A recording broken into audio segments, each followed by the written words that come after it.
Who wants some popcorn? Well, not me. Hello everyone, my name is Rain, and welcome to the Angry WWE Fan, where we're going to talk about predictions, results, storylines, and anything and everything that made you or will make you angry, all because of the WWE. And in this episode, we're going to talk about the results of Elimination Chamber 2020. I'm going to give you guys my favorite matches and possibly rant on something. Well, you guys know what's going to happen. Anyway, let's begin with the Women's Elimination Chamber match, with which Shayna Baszler ended up winning. Shocking? Not. We all knew Shayna Baszler was going to win the Elimination Chamber match before it even started, but I loved how she dominated the entire match. I mean, talk about cleaning house, right? Although, I kind of wished that somehow in the match, the Riot Squad kind of, ended up fighting each other. I mean, I know Sarah Logan and Ruby Riott did, but I was hoping for the trio, the former besties, to actually get at it inside the Elimination Chamber. The next one is The Undertaker showing up and distracting AJ Styles. Well, I don't think The Undertaker was trying to help Aleister Black. I think he was trying to be more of a pain in the ass for AJ Styles, which obviously it worked because AJ Styles ended up losing against Aleister Black. That was kind of expected for me as well. However, every time I see The Undertaker now, I'm just happy, because watching him before and seeing him now just popping out every now and then, I think it's always a great moment just to see Taker. So, and again, it's a setup for their WrestleMania match. So him distracting AJ Styles and pretty much be the reason as to why he didn't win against Aleister Black, I thought that was a great idea. Now, Drew Gulak versus Daniel Bryan. See, I couldn't see Drew Gulak defeating Daniel Bryan going into the Elimination Chamber pay-per-view. However, this match made me change my mind. There were instances wherein I thought that Drew Gulak would actually win against Daniel Bryan. I mean, the match was very technical, but it wasn't technical in a boring way. I mean, there was a counter for every move. There was an answer for every strike. I thought it was amazing. And honestly, I thought that Drew Gulak stole the spotlight from Daniel Bryan, because we already know what Daniel Bryan can offer, but we rarely saw Drew Gulak.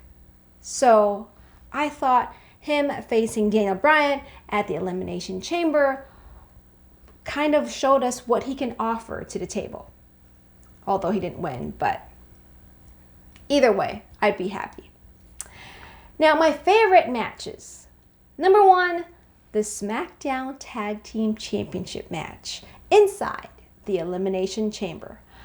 Although The Miz and John Morrison ended up retaining their titles, I thought they were going to lose it. I don't care. However, I want to give a shout out, and I want to give 5 stars, 10, actually 1,000,000 stars to the Lucha House Party for their effort, for stealing the spotlight during that match. I thought they did a great job. I knew they weren't going to win it. However, they put up a good fight. I mean, talk about hanging from the top of the Elimination Chamber or the moonsault from the top of the pod.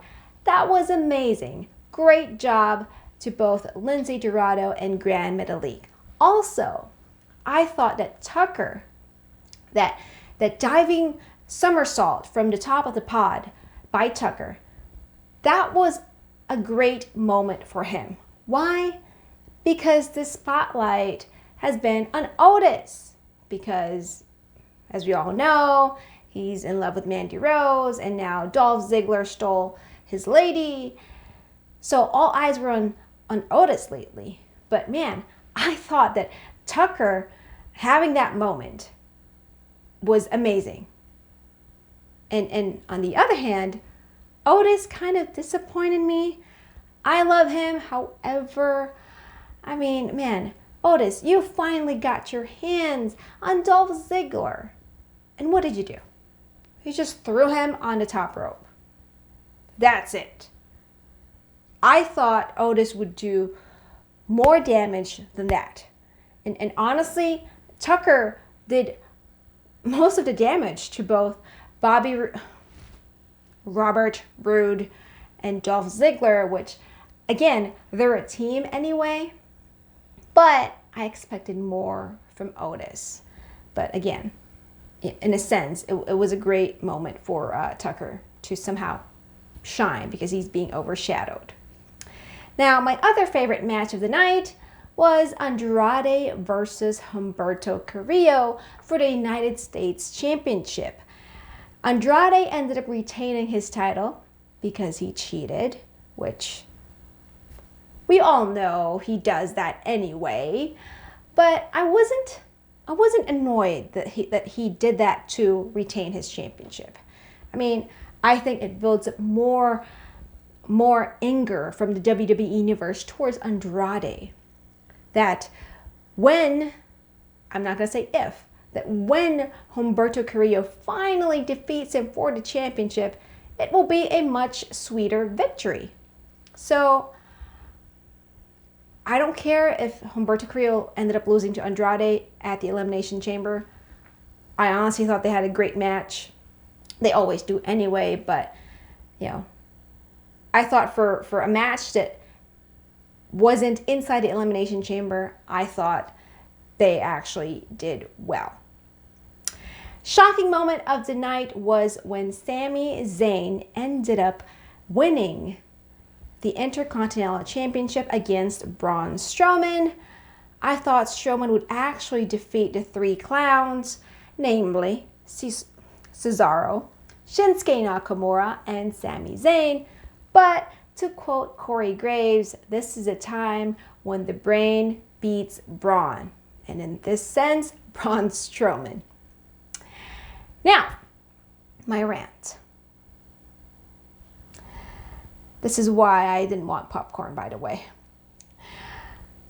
If you guys have seen my predictions video, I mentioned that I hope no one would distract Murphy and Rollins during their tag team championship match against the Street Profits.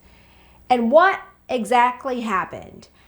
Kevin Owens showed up with some popcorn, which, by the way, yummy, but I just didn't like that Kevin Owens showed up and distracted Murphy and Rollins. Why? Because I wanted the Street Profits to actually win without any help or distraction from anyone. I mean, I think they need to show us that, hey, you know what? We won the Raw Tag Team Championships, and you know what? We can actually keep defending our titles without anyone helping us or distracting our opponents. I thought that was a great moment for them to gain their street cred. But obviously, Kevin Owens had to show up because WWE has been building this rivalry between Seth Rollins and Kevin Owens. I understand that, but again, the Street Profits need a match wherein they can actually show us that they are worthy of the Raw Tag Team Championships. All right.